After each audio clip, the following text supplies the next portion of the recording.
Tío, se trabó. ¿Qué pasa, chavales? No, estamos bien, Sopra. Bienvenidos a un nuevo vídeo. Tenemos hoy aquí a Sopra para, bueno, pues un doble análisis que vamos a hacer del Real Madrid. Haremos en otro vídeo sobre Endrick. En este vamos a hablar un poco, bueno, pues de la evolución táctica que ha tenido el Real Madrid en este 23-24, porque hay muchos motivos para analizarlo, mucho crecimiento, mucha variación, mucha mano de entrenador, ¿verdad, Sopra? ¿Qué tal estás? Muy bien, Iñaki. Bueno, estoy de acuerdo con lo que has dicho. Creo que es un buen momento, además de la temporada, para hacer este vídeo, Iñaki. Creo que, bueno, va a ser sobre la evolución táctica, ¿no?, del Real Madrid esta temporada, tratando por separado el momento con balón y el sin balón, diferenciando algunas de las fases que lo componen para simplificar un poco el análisis, por más que sepamos de sobra que el fútbol es un deporte donde las transiciones, Iñaki, tienen un peso mayúsculo y en el que todo está interconectado, ¿no? Interconectado, perdón. Pero vamos a hacerlo así para ser ordenados y para facilitar la comprensión también.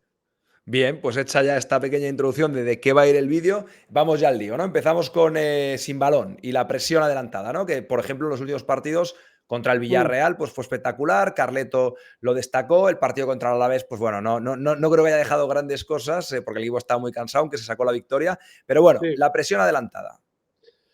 Sí, vamos a profundizar en este concepto más adelante, quizás en otro vídeo, Iñaki, porque creo que el Madrid está sentando un cambio de organización que introdujo, creo que fue contra el Valencia hace apenas un mes y poco, a fecha de grabación de esto al menos, y aunque es verdad que se han visto avances significativos, todavía es pronto para tratarlo en profundidad, yo creo, sobre todo porque es una herramienta colectiva cuya aplicación depende íntimamente de cómo es la oposición enfrentada, Iñaki, mucho Ajá. más que otras. Por eso es mejor dejar que pase el tiempo para seguir aumentando la muestra del análisis, ¿no?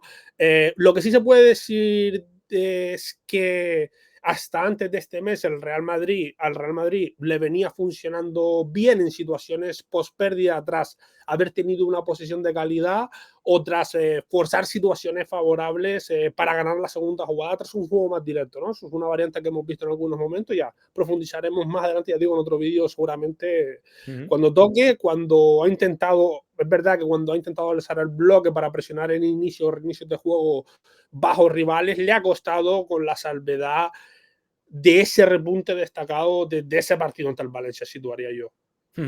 Vale, vamos a empezar un poco por lo malo. Luego, por cierto, la gente que esté muy atenta, porque a ver cómo nos sale, pero vamos a meter clips ahí muy interesantes de piecitas, de cositas, que tengo muchas ganas también yo de ver cómo lo manejamos, cómo vamos aquí evolucionando. Pero bueno, ¿quieres empezar con algunos ejemplos? Sobre todo, Iñaki, bueno, simplemente decir por qué clips que son con pizarra pregrabados, en lugar de hacerlo en directo, básicamente es porque la pizarra vino sin soporte, luego compré uno, pero fue de mala calidad, se rompió, y voy a intentar buscar uno mejor, pero hasta entonces los clips van a ser una buena alternativa para Exacto. encontrar o sea, un ángulo donde se vea bien la pizarra, donde al mover las piezas no se caiga, bueno, ese Poco a tipo poco, de... seguro está. Tengo muchas ganas ya de que lo vea la gente. Pero bueno, antes de ir al primero de ellos, algunos ejemplos que tienes de la falta de efectividad de la presión alta del Madrid.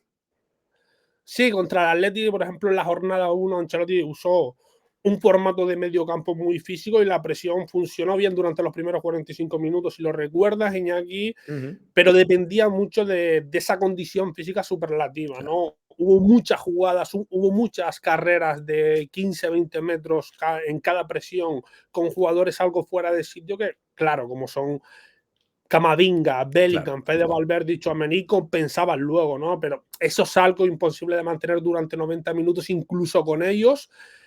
Por eso en el segundo tiempo bajó tantísimo la presión y sería difícil imponerse así ante equipos de más calidad los primeros pases, ¿no? Contra el Celta en la jornada 3, ese mismo formato de mediocampo se ve superado por la salida gallega desde el minuto 1, que no interpreta bien la salida de tres centrales de Rafa Benítez en ese día. El Almería, una jornada antes, le crea muchos problemas en los 15 minutos posteriores al Colimbre, los únicos en los que el Madrid fue inferior ese día, con el ajuste de Vicente Moreno, donde fijó los cuatro defensas blancos con tres delanteros y en la segunda línea creó un 4+1 por delante con Arribas, que le dio superioridad contra el rombo blanco. Contra la Real, el gol que encaja el Real Madrid, Iñaki, si lo recuerdas también, Sí. proviene de otra mala presión alta. Más adelante me acuerdo también de que contra el Barça en la jornada 11 esas presiones adelantadas fueron inefectivas. En fin, muchos ejemplos, Iñaki, que indican que el Madrid hasta el último mes y medio ha sido mejor presionando arriba en situaciones post pérdida que en presiones organizadas en inicios o reinicios de juego, ¿no? Por eso es mejor dejarlo para más adelante, a pesar del repunte reciente. Y curiosamente, brevemente, el repunte reciente en algún partido ha sido con jugadores menos dotados físicamente, como Modric, Brahim Mm. incluso, comparado con estos bestias, Lucas en detrimento de Carvajal. O sea que hay cierta evolución, obviamente, ¿no? Sí, es que la presión no es un tema físico, porque Claro. el equipo Por eso, por que eso, por mejor. eso no, pero como decías que en aquellos Sí, partidos el físico lo enmascaraba, digamos, claro, que ahora ha habido más de por esquema, eso, digamos. por eso uso esos ejemplos primero, para que se vea que no es un tema físico, sino es un tema de organización, de coordinación y de tener las referencias claras, en qué momento saltar, hasta dónde, cómo ajustar, ¿no? Eso es lo bonito. Ante el Villarreal, por ejemplo, es el partido que tú has dicho, creo, fue el que Sí. mejor se ha presionado en toda la temporada, y se ve eso, ¿no? Con Modric, con Kroos, Ujú. con Brahim también. Con Brahim, interesante. Bueno, enseguida viene ya el primer clip. Tú no te asustes si te ves cambiado y ves aquí en la pantalla el sigue hablando normalmente, que a veces Tranquilo. puede impresionar qué ha pasado aquí, pero bueno, la defensa posicional. Vamos a ir ahora con este punto, que aquí lo de la presión vamos a decir que en buena línea, pero todavía necesita mejorar. La Exacto. defensa posicional ya la ves que ha evolucionado, ¿no? Ha habido cambios, decía Ancelotti, por Muchísimo. ejemplo, hemos cambiado del rombo al 4-4-2, nos costaba defender las bandas, tal, lo ha Mm. explicado muy bien en rueda de prensa. ¿Cuál evolución has visto tú? Sí, bueno, en la misma línea es que es lo que ha ocurrido, ¿no? El Madrid inició la temporada manteniendo el sistema del rombo tanto en el momento con balón, que esto es importante porque no todos los equipos lo hacen, como sin él, Iñaki.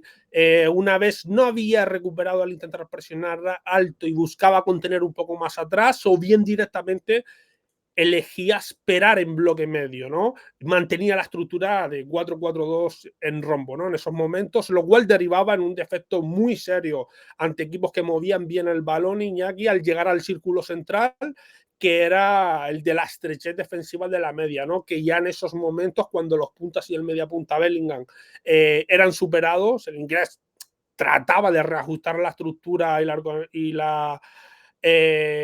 pasando a la línea de sus compañeros mediocampistas, a esa línea Ujú. de tres, ¿no? De interiores más pivote, pero si el balón volaba y la organización rival ofensiva era adecuada, no le daba tiempo, ¿no?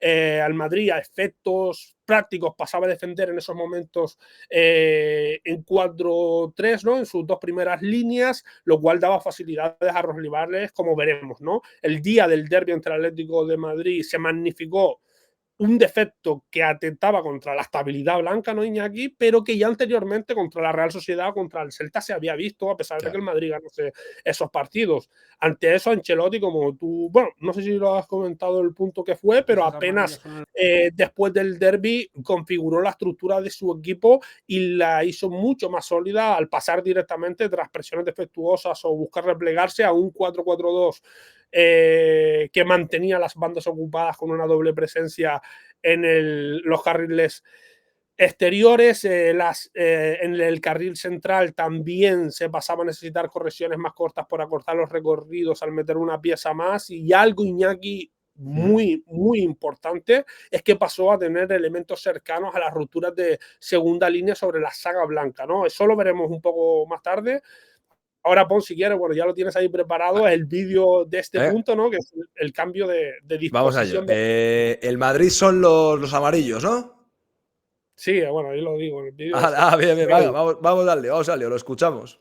Supongamos, Iñaki, que aquí las piezas amarillas son el Real Madrid y las rojas son el Atlético, ¿no? En esta situación de intento de progresión hacia campo rival por parte del Atleti, y bueno, intento del Real Madrid aquí usando ese rombo, ese 4-4-2 en rombo, desde el que se organizaba también en estas situaciones del juego, ¿no? Supongamos que el Atlético aquí logra su objetivo, que es algo que en el partido pasó bastante, de juntar en un lado a la pareja de delanteros y encontrar fuera a un jugador que luego pudiese progresar, luego que pudiese pasar. También, fíjate que quedan eliminados ya 3 jugadores, las 2 primeras líneas, los delanteros y el media punta.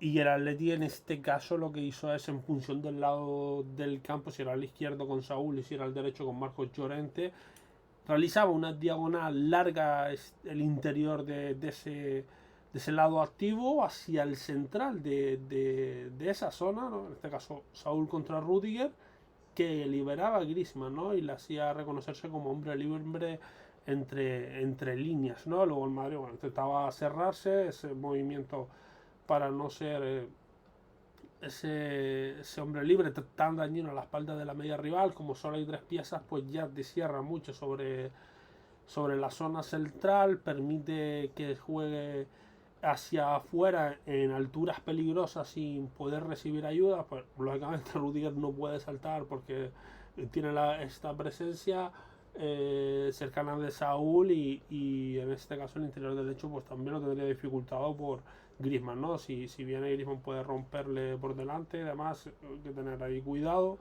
Y bueno, luego también lo complementaba este hecho, lo completaba mejor dicho, con Saúl Lino, era el que más buscaban. Esto sucedía, esta secuencia en los dos, en las dos mitades del ataque, ¿no? Si fuese por la derecha o si se ocurría por la izquierda, pero sí que se intentaba que la zona de la creación de la ocasión fuese por la izquierda, ¿no? Buscando ese Samulino contra Lucas Vázquez, ¿no? Que ahí tiene superioridad, y ese centro, ¿no? Ese centro anticipado tan bueno desde la derecha que tiene el jugador a pierna cambiada hacia la zona que en ese momento estaba teniendo muchos problemas el Madrid para defender el área, y en concreto la de Fran García y David Alaba. Este espacio pues era bastante comprometido, ¿no? Fue un poco como un ejemplo de cómo la estrechez de la media blanca pues condicionaba mucho luego la defensa también del área cuando el rival lograba llegar hasta esas alturas.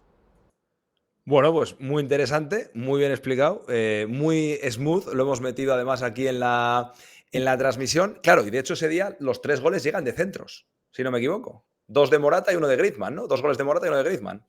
Sí, ahí se ven varios defectos, además algo de lo que hablaremos ahora, pero sí, fueron así, tal cual. Además fue una secuencia que se repitió mucho y que fue la que le dio la gran ventaja al Atlético, ¿no? Yo creo, ese día. Mira, voy a contarlo aquí. El Real Madrid ha encajado solo 11 goles en Liga, en 18 partidos. Es su mejor marca histórica, empatada con 2, una de los 60 y otra de los 70. A partir de ese día contra el Atlético, 0 goles contra Las Palmas, encajados, 0 contra el Girona, 0 contra Osasuna, 1 contra el Sevilla, 1 contra el Barça, 0 contra el Rayo, 1 contra el Valencia en los últimos minutos, 0 contra el Cádiz, 0 contra el Granada, 1 contra el Betis, un golazo sideral, 1 contra el Villarreal, 0 contra el Alavés. O sea, es que ha sido una máquina defensiva y cada vez además generan menos ocasiones. Exacto, ese es el punto clave, Iñaki, porque no es solo que defensivamente haya mejorado, que es lo que estamos comentando, que evidentemente ha ocurrido, sino que, como comentábamos al principio, el fútbol es un deporte de transiciones y lo que haces en el ataque tiene que ver con la defensa. Sobre todo el Madrid se defiende muy bien con el balón porque es un equipo que ataca espectacularmente, claro. Y ya iremos a muy ese ordenado, punto. ¿no? Sí, ordenado, con variantes. Bueno, hay una figura ahí que emerge y que condiciona todo a su alrededor, y iremos ya a ese punto, pero tiene que ver una cosa con la otra, ¿no? Ha mejorado defensivamente y con balón también lo ha hecho, ha cambiado, ha mejorado, ha evolucionado, yo creo, durante la temporada, y al final el resultado es el que has dicho tú, de esos datos que son muy elocuentes, ¿no? Tal cual. Y en esos primeros meses tenías detectado otro error, digamos. Primero vas a explicarlo un poco y luego vemos vídeo 2 y vídeo 3, ¿no? Sí, bueno, por lo que hemos visto, Iñaki, en el siguiente partido después de ese derbi, en la siguiente semana justo contra el Girona. Empieza mal la cosa, ¿eh? Sí, sí, empieza Con mal. 2 centros ahí al área que parecía que estamos dormidos otra vez. Sí, sí, bueno. Yo creo que eso es inevitable, no es inevitable, pero el Girona jugando en casa es un equipo que te va a acabar generando. Luego el cortar eso, que es lo que pasó, bueno, un análisis de partido tal, pero sí, verdad, lo que dice. Pero bueno, contra el Girona ya se ve desde el minuto 1 que el Madrid pasa a replegarse de forma directa desde ese 4-4-2 con Bellingham por izquierda. eso, como decíamos antes, le hace ser más compacto, le da múltiples beneficios defensivos y en concreto facilita una cosa clave, Iñaki, que es no vaciar el área de centrales para perseguir rupturas, ¿no? Que es algo que poco a poco el Madrid le va dando una solidez defendiendo que anteriormente, ante esos fatídicos centros laterales que estaba sufriendo mucho y bueno, ese cambio ha sido una de las claves de su mejoría en esta temporada, yo creo. Iñaki, si quieres ponlo clip ahora para que lo veamos más claro. Vamos ya con el clip 2, efectivamente. Lo genérico, Iñaki, de cómo influía este sistema, la anterior, esa estructura en rombo, ¿no? Ese 4-4-2 en rombo, a el hecho de luego defender el área en función de cómo los centrales tenían que salir fuera, ¿no?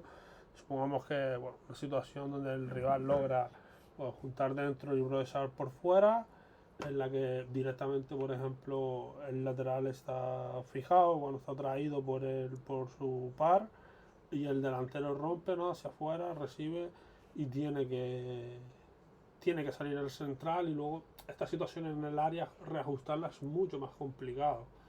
Son jugadores, el del central de segundo palo generalmente pues tiene que venir al primero, el lateral tiene que cerrar, el pivot, bueno, en función, no siempre así, ¿no? Pero según cómo se dé la acción es mucho más difícil eso. Supongamos, no sé, otra variación en la que por ejemplo sigues teniendo balones de esta pieza, el extremo se mete dentro, el lateral se cierra, ¿no? Inicialmente siguiendo su movimiento, luego no le da tiempo al de dentro a cerrar, o prefiere permanecer dentro, tiene que salir y le salta el extremo fuera y da con el otro. A veces el central cercano a la acción sale y otra vez, de nuevo, un central fuera del área es más complicado, además de que exige ese reajuste. Pues generalmente es mejor tener a dos centrales defendiendo estas situaciones, que suelen estar más preparados que un central y un lateral, la ayuda del pivote, ¿no? Siempre, pero eso ocurría antes, ¿no? Con el cambio de sistema, en cambio, una vez... Ahora vamos al del cambio de sistema, ¿no? Espera, sí, y una Sí. cosa que Otra bueno, cosa que decir yo, que además, si venían los centros desde la izquierda, los dos futbolistas, ya el central que se quedaba y el lateral que se quedaba, no están dotados para. No son Carvajal y Rüdiger, que Carvajal ensucia muy bien, Mendy no tiene eso en su paquete de habilidades, Fran tampoco, y Álava no es un ganador de duelos aéreos. O sea, se juntaba ahí la trifecta, ¿no? También. Sí, claro, en general, digamos, cuando se atacaba por la derecha, el rival lo que intentaba era meter esos centros al primer palo, y cuando atacaba por la izquierda al segundo, ¿no? Eso sí Claro. ocurría bastante, pero bueno, luego en cada partido pues hay sus cosas. Pero bueno, una cosa es solo decir de los reajustes esos en el área, que es que, bueno, es más complicado porque hay mucha permuta defensiva que se tiene que hacer a máxima velocidad. Eso hay que interpretarlo a tiempo real, es muy complicado, teniendo en cuenta además de dónde llegan los contrarios, que pueden ser jugadores distintos o venir de lugares diferentes a los que acostumbran sus referencias habituales. Bueno, muchas cosas, Iñaki, que hace que sea más difícil defender ese tipo de acciones. Bueno, pues bien la contraexplicación. Ahora vamos a la solución, digamos. Vamos a ello. Sí, Iñaki, vale. Cómo la cosa cambia, y pongamos el ejemplo del propio partido contra el Girona, ¿no? Que fue el primero en el que sucedió el ajuste y ya se ven los beneficios. El Girona, bueno, que en ataque posicional te cierra con línea de 3, bajaba David López, ¿no? A hacer línea con Eric García y con Blind. Miguel Gutiérrez iba al tercer escalón. Bueno, Miguel juegan los cuatro realmente en función del juego, pero eso, vamos a este caso concreto que es el que nos interesa, que es porque Miguel era el que rompe, ¿no? Entre el intervalo de Rüdiger y de Carvajal en este caso, y que hizo el Madrid para protegerlo, ¿no? En este caso, a ver, 4-4-2, el tener distancia entre las líneas más reducida, más capacidad de ajuste también por fuera. No era Carvajal el que se ocupaba de él y liberaba a Sabiño, ¿no? Que si imagínate que juega aquí con Alex García, si Carvajal hace eso, pues puede activar un cambio de orientación y entrar en ventaja. No ocurría eso, sino que era Tchouaméni en este caso el que emparejaba con Miguel, también para que no recibiese entre líneas y a su espalda, pero el que iba a esas rupturas, ¿no? Y en caso de que Miguel fuese receptor y fuese fuera, pues ya tendrías el área defendida con los centrales, o el lateral si llegaba, el otro pivote, ¿no? En caso de que llegase, bueno, muy diferente la forma de reorganizarse que facilita esta nueva organización, Iñaki. Algo parecido ocurrió en la penúltima jornada contra el Villarreal, en lugar de Tchouaméni, porque no jugó, fue con Valverde también como pivote derecho. En ese caso, el que abría era Pedraza, el que aparecía por dentro era Ramón Terrat, y el lateral derecho Altamira formaba primera línea y habría Ilías, ¿no? Como extremo en el otro lado contrario. Pero esta pieza rompía mucho sobre lateral y central, bastante, y vimos a Lucas, no era Carvajal en este partido, era Lucas contra Pedraza directamente y a Valverde igualando estos movimientos, ¿no? En ningún caso logró el Villarreal sacar a los centrales del área, y que luego al atacarla, ¿no? En situaciones de centro, lo que fuese, pero este hombre recibía fuera, pues como los centrales no estaban, pues le costase al Madrid más reorganizarse o tuviese menos poder de defensa de esas situaciones en área, que los centrales son generalmente las piezas más preparadas, ¿no? Son otro ejemplo, dos casos prácticos. Además, uno fue en el primer partido en el que se probó ese ajuste, y el otro fue en el penúltimo, ¿no? Con Villarreal. Fue la penúltima fecha de grabación del podcast. Bueno, pues muy bien explicado también, una vez más, cómo se ha conseguido llenar el área, ¿no? Con otro tipo de movimientos. Sí, compensar, sobre todo, estar mejor en el área a partir de tener un hombre más en la segunda línea, ¿no? Es un poco, luego hay muchos más beneficios, pero bueno, eso era lo más importante porque era lo que estaba provocando una sangría realmente. Por cierto, que me equivoqué en ese vídeo cuando paso a formar la forma de organizarse del Villarreal, se me olvidó recolocar una pieza ofensiva, que en este caso sería el otro delantero, que se queda ahí como lateral izquierdo, el 7, o sea, para el que lo vea, lo puede mirar, porque el Villarreal jugaba con dos delanteros, ¿no? En lugar de como el Girona, ¿no? Que jugaba con uno, con dos media puntas, Menos mal tal. que lo has dicho porque se había fijado todo el mundo, yo creo, ¿eh? Estaba todo el mundo hasta ese... Bueno, por si Ajá, acaso, y luego otra cosa, bien Iñaki, hecho. ¿Sí? fíjate que en el primer caso, bueno, en el primer clic, al final el defendiendo con tres por dentro en segunda línea, cuando el rival progresa por fuera, el interior de ese costado puede dudar entre si seguir la ruptura y proteger dentro, en el centro, hacia un posible pase peligroso a la corona del área o al pico del área de ese lado, porque como hay tan pocos elementos en su línea, puede pensar que si él se desplaza habrá esa posibilidad sin que otro compañero ajuste, ¿no? Ahí las distancias son más grandes. Algo que pasó, por ejemplo, contra el Atleti en el derby, en el 3-1 entre Valverde y Saúl. Creo que fue esa jugada. Creo que fue el 3-1 y pues, sé que fue entre Valverde y Saúl, que eso lo comentamos en el podcast también en su momento. Y por eso Ancelotti pasó al 4-4-2, que le dio esa solidez, ¿no? Por fuera, al haber dos referencias, puedes defender fuera, valga la redundancia, sin desnudarte dentro. Por dentro las correcciones son más cortas, todo ese tipo de cuestiones. Luego, dependiendo del rival, de qué haga, de qué amenazas futbolísticas concretas tenga cada pieza o cada interrelación entre dos compañeros o más, pues se va ajustando, pero la base es esa, ¿no? El 4-4-2. Bien, bien, bien, bien. Me está molando mucho el vídeo. Luego vamos bien de tiempo, así que el punto 4 no me lo voy a saltar porque me interesa esto de la salida de balón. Me entiendo que será breve, si era saltable será breve. El momento con balón, porque ya hacemos la transición, ahora vamos a hablar de Bellingham, de Vinicius y luego tres claves genéricas para incluso ser mejores en 2024. Pero lo de la salida de balón, que siempre lo alababas mucho del Madrid-Zidane, por ejemplo. Sí, bueno, en esta fase de iniciación, ¿no? Que es como técnicamente se le suele llamar, podríamos ahondar también más adelante, ¿no? En otro momento de la temporada, hacer un vídeo con esas dos progresiones en esas dos fases del juego, porque es verdad que este ha sido un momento del juego en el que el Madrid se ha impuesto contra su posición con soltura toda la temporada de un modo parecido, hasta quizás el último mes también, ¿no? Pero sí podemos apuntar algunas cosas, Iñaki, que han supuesto alguna mejora o simplemente un cambio interesante dadas las circunstancias, ¿no? como cuando Camavinga volvió al lateral tras el derbi contra el Atlético de Madrid, ¿no? Tras ese mal partido, dejando de forma consecutiva, Iñaki, si lo recuerdas, 2 partidazos en esa posición contra el Girona y contra el Nápoles, a domicilio a ambos, donde su valor evidentemente en la salida disparó las posibilidades de su equipo.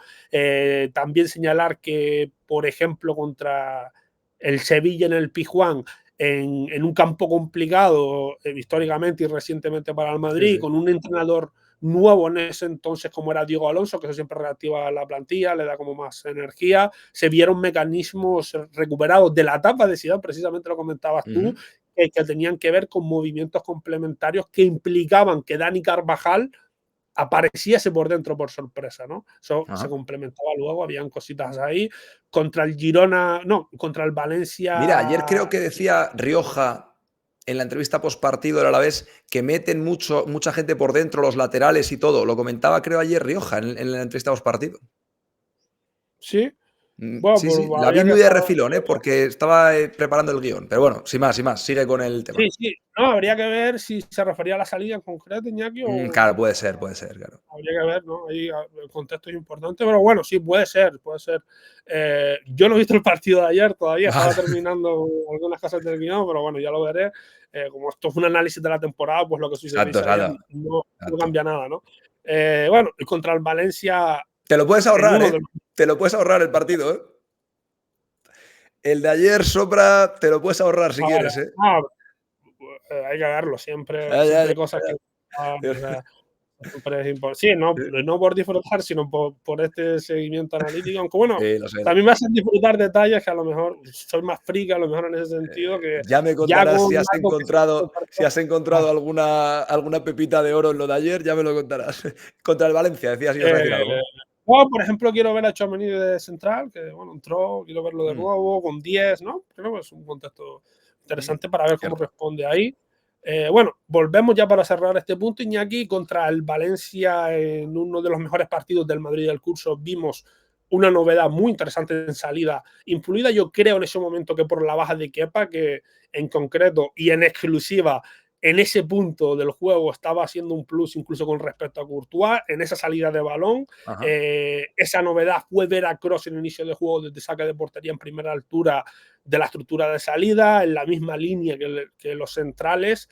Eso tan bajo a Toni Kroos yo no se lo había visto a Ancelotti, creo, ¿no? Y no sé si antes, supongo que sí en algún momento, pero con Ancelotti creo que no, que recuerde, ¿no? Al menos, o que tenga apuntado. Eso implicó cosas como que Valverde se situase junto a Camavinga, que actuó en el doble pivote cuando Kroos hacía eso. Eso fue una variante, no sucedió en cada salida, pero fue una variante interesante e influyó en Bellingham también, ¿no? No vamos a profundidad ahora en los detalles, pero fue una variante cuanto menos llamativa, ¿no? Lo dejamos para otro momento, Iñaki, como la presión adelantada. Casi 28 minutos de vídeo y llega el momento de hablar del señor Jude Bellingham. Y lo que me pones ahí como su mutación silenciosa. Sí, porque creo que la versión del primer mes, o sea, como ha sido siempre determinante en el marcador, pues no se ha hecho tanto esa distinción, pero creo que la versión del primer mes de temporada, eso sí lo hemos hablado en el podcast nosotros, ¿no? Pero creo que en general no se comenta tanto. La versión del primer mes de temporada de Jude Bellingham no es igual que la del último, ¿no? O sea, se ha cambiado dentro de que, de que Bellingham siempre ha sido un jugador de hipermovilidad que pisa muchas zonas del campo y que ahora sigue cumpliendo funciones muy relacionadas a crear el desequilibrio final, a rellenar el área y asumir remates decisivos, porque la falta de un 9 de talla mundial así lo obliga, y por eso y él es algo que tiene en el ADN, ¿no? Sale natural que intente paliar ese déficit. Así que creo que el primer Bellingham, creo que es una versión reducida de sí mismo, lo comentamos muchas veces, se le infrautilizaba al principio, cuando en 3 o 2 de cada 5 jugadas de ataque se le veía fijando cerca de la frontal, esperando a que su equipo se metiese ahí en el último cuarto sin su intervención para decidir ahí. No se le está optimizando. Ahora no está ocurriendo eso, Iñaki. Ahora estamos viendo desde hace un tiempecito ya su versión más desatada de todo terreno, que marca diferencias con y sin balón en las fases posicionales y en las transiciones, las ofensivas y las defensivas, de muchas maneras distintas en cada momento. ahora tiene un impacto en más funciones, con más funciones, de forma más constante durante los partidos y desde más ubicaciones distintas, Iñaki. El culmen de todo esto yo creo que fue el partido de vuelta Nápoles. contra el Nápoles en el Bernabéu, exactamente, donde deja una exhibición Sí, sí. mitológica, yo creo. Ese fue el día que Butragueño y Ancelotti, yo pocas Sí, veces he visto a gente de fútbol con esa elocuencia, con sí, es esa, que, hablando casi como aficionados. y que ellos tienen la gente dentro del club que además está manejándolo, siempre son más comedidos en el, Por eso, o por sea, eso, por eso. para que no se relajen, claro, pero es que ya no, sí, ya te puedes contraer un poco un día, bueno, sí, pero no sé qué, por ejemplo, lo compararán con Zidane un poco antes, Zidane sí, pero bueno, Zidane es mucho, no, Llega un Zidane es momento, Sopra, en el que tienes que decir te quiero. claro, o sea, al final, exacto. Buen símil, buen símil. Bueno, Eh, ese partido es como el culmen, yo creo, de eso, pero ya vimos, por ejemplo, en la propia ida contra el Nápoles en el primer tiempo, sí. una muestra de lo que se venía, ¿no? De ese alien, ¿no? Que jugando como un centrocampista domina los partidos, influyendo en los 3 tercios de campos, dando continuas ventajas a sus equipos y no solo en el último. Y todavía influyendo en el marcador con goles y asistencias de propina. Claro. Lo de Vinicius, el vínculo ese, se ha visto en pequeñas dosis porque Vini, desgraciadamente, se nos está lesionando cada poco, pero Sí. tienes mucha esperanza de eso, ¿no? Y ya ha dejado detalles de que puede ser eso una sociedad tremenda. Sí, pero más allá de que es verdad lo que has dicho tú, que Ujú. cuando mejor ha jugado, o sea, los últimos tramos en Madrid, pues no han coincidido, pero sí que han transformado los dos la estructura del Madrid, la forma de organizar. Y creo que esto es muy, muy interesante. Bueno, creo que esa mutación de Bellingham, que decíamos silenciosa, mutación esperable, dadas sus condiciones también, ha ocurrido de forma orgánica al poder intervenir en otros espacios y en momentos anteriores del juego. Algo relacionado también, Iñaki, con la búsqueda de mayor comodidad de otro pilar, que es Vinicius Junior.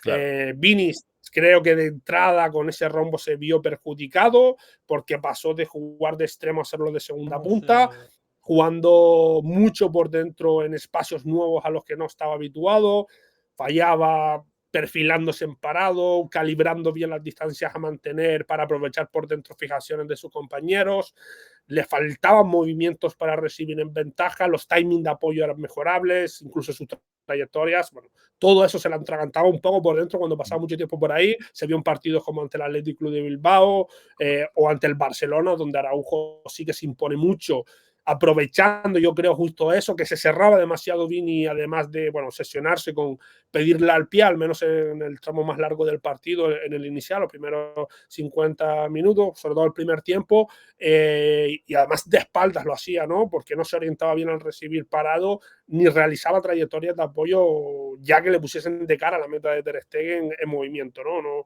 si esos movimientos semicirculares o amagos, tal. Mm. Bueno, pero luego Iñaki, tanto Vini como Bellingham fueron encontrando de forma gradual su espacio en el campo al mismo tiempo, de forma relacionada, como veremos ahora en el vídeo, hasta pasar a transformar el sistema defensivo, ¿no? Encontraron los dos el contexto que les beneficia. Veámoslo si quieres, Iñaki, los Vamos siguientes a ver, sí, vídeos. perdona, estaba revisando una cosita del guión. Vale, vamos a ver. Ahora van dos seguidos, ¿verdad? El 4 y el 5. Sí, Vamos a ello. Bueno, ya que ahora tendríamos una situación de ataque posicional del Madrid contra un rival, ¿no?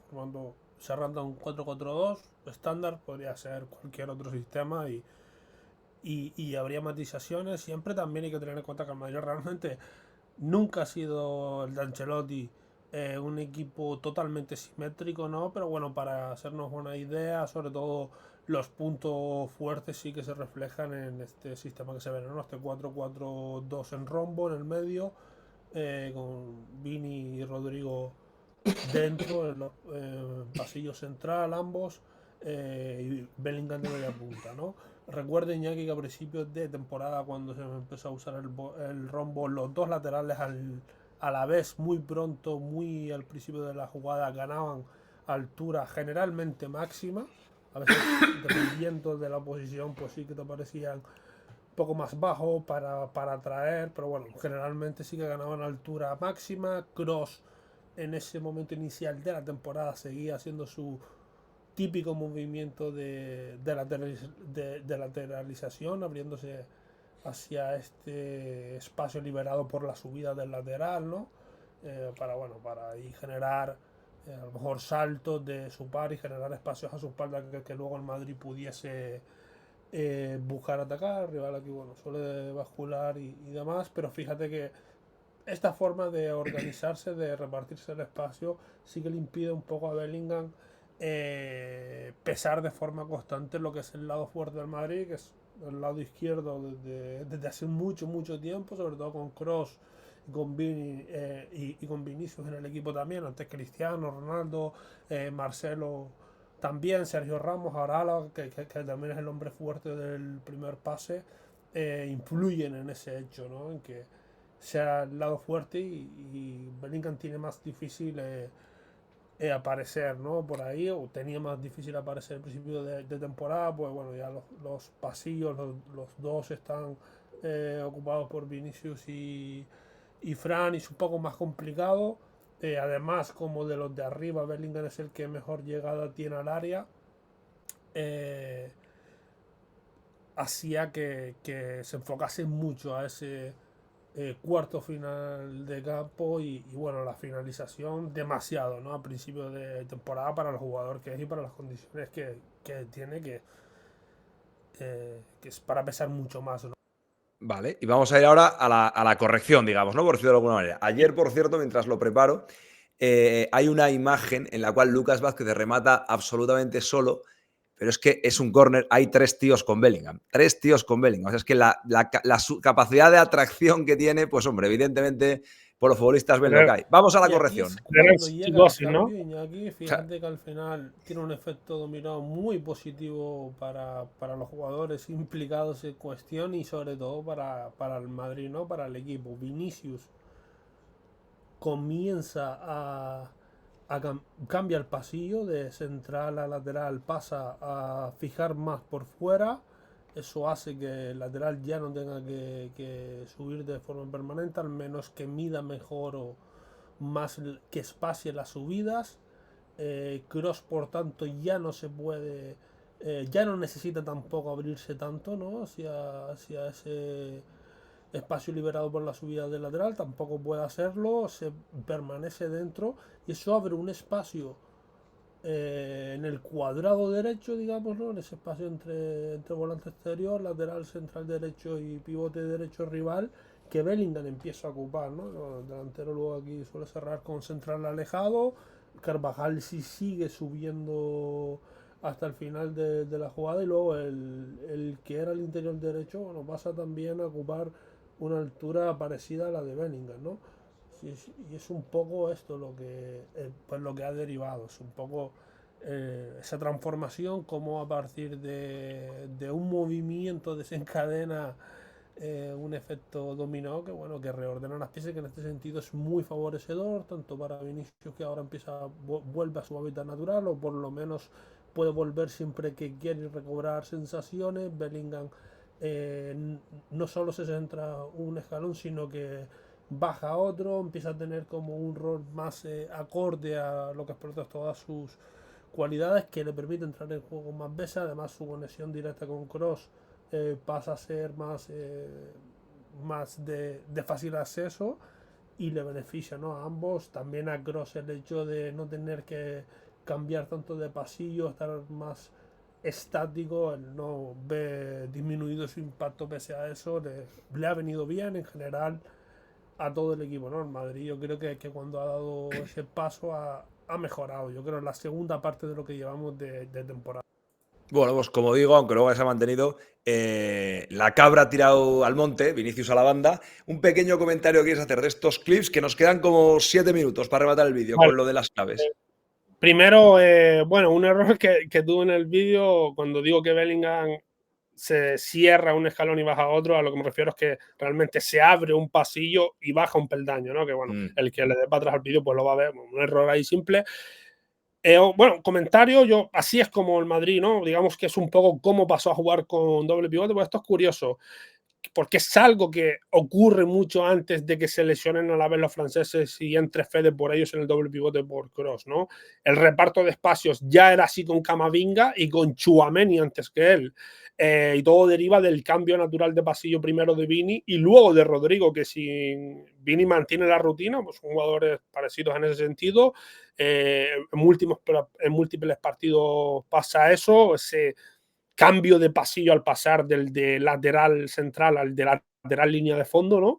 Además de esto, Iñaki, hay que tener en cuenta que Bellingham es un todocampista de verdad, es un tipo que se mueve por todo el campo, hay hasta partidos donde se mueve más por el lado contrario, como ocurrió en el primer tiempo contra Osasuna, donde se venía ahí a la derecha para crear peligro por lo que se atascaba el lado zurdo en ese partido, en ese tramo, porque entró Mendy por Camavinga, faltó Kroos, Modric jugó en la base dirigiendo el juego, pero por el perfil diestro. Pero bueno, en general, esa variación de la estructura de ataque blanco de base acerca a Bellingham al lado fuerte, le conecta más a Kroos, al mejor habilitador del equipo, también a Alaba antes de la lesión, que es desde la primera altura ahí por dentro es un jugador que tiene esa capacidad para filtrar, a Camavinga cuando es lateral desde la segunda altura por fuera, y le permite entrar en juego antes sin perder impacto en el marcador, que es lo que decías tú antes, Exacto. Iñaki, porque Bellingham no necesita, esto lo hemos comentado siempre desde que lo ficharon, Bellingham no necesita vivir en el área ni en las inmediaciones para crear peligro al llegar. Él tiene ese don. Y bueno, todo esto ha sido clave para el Madrid que estamos viendo, Iñaki, que nosotros con Madrid tiene un ataque posicional rico, potente, adaptable a lo que se encuentre y sobre todo coherente y complementario con los recursos disponibles, ¿no? Es una de las fases dominadas por un equipo más potente del fútbol europeo actualmente. Trabajazo de Ancelotti, ni qué decir tiene. Lo hablaba con Quintana el otro día en un vídeo que te mencionamos, también un punto tuyo, por cierto, y sale también estos días. Para rematar esto, tiene que ser no críptico, pero sí breve y conciso. 3 claves ahí para que el Madrid sea todavía mejor equipo. 3 claves conseguibles, además, entiendo. Vale.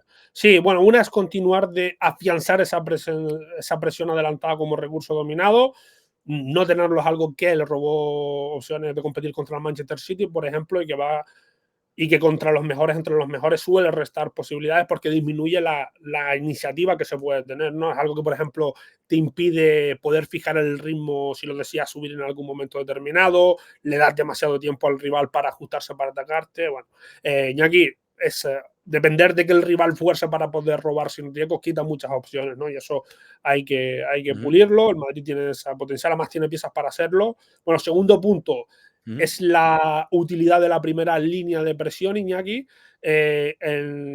en repliegues, ya sea en bloque medio o bajo, siempre que no se tenga una actitud presionante. Decíamos antes que la ruptura del rombo, los repliegues, al pasar a ese 4-4-2 con Bellingham por izquierda, al Madrid le había dado mucho empaque y que indirectamente le medio solucionó el problema de los centros laterales, ¿no? Y que esa, bueno, y hay una grieta ahí, ¿no? Que es esa primera línea del 4-4-2, la de los dos puntas, sobre todo cuando la forman Vini y Rodrigo juntos, ¿no? Que son como los mejores, pues también los que más se desconectan sin balón. Se vio, por ejemplo, contra el Girona, aunque ahí era Vini y Joselu, que muchas veces liberaban necesariamente al segundo pivot de la segunda altura cuando el Girona formaba su 3-2 en primeras alturas, ¿no? Ahí hubo desatenciones que le daban una superioridad de iniciativa desde primeros pases en campo blanco que aunque luego lo contrarrestase más atrás podía evitarse.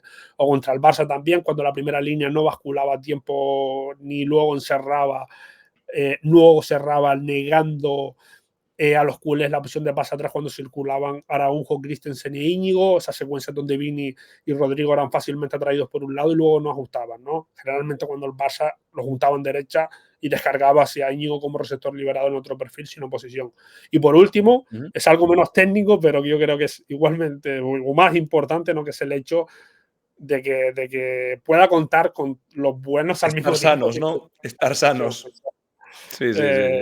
Bueno, eso es, porque como has dicho tú, al final se ha dado el tema de que no ha contado, si tenemos en cuenta de que Vinicius y Rodrigo realmente vuelven a su mejor nivel ambos en la semana del doble partido ante el Braga y el Valencia, y que Bellingham justo se lesionó contra el Rayo el fin de semana anterior, pues bien se podría decir que todavía no ha podido el Madrid contar con su trío ofensivo al máximo nivel a la vez, porque antes de que vuelva Bellingham de su lesión del hombro, Vinicius se vuelve a lesionar en el parón, ¿no? Tenerlos a todos, Carvajal, Rudiger, por A o por B, la Ha estado sin barrer siempre. Sopra, querido, pues se nos ha ido a 44 minutos muy interesantes. Hayas puesto tu Twitter, soprano_35. Espero acordarme de ponerlo abajo. Y nada, que mil gracias por tu trabajo, como siempre. Pero nada, despedimos ya crípticamente que hay que ir al otro de Hendrik.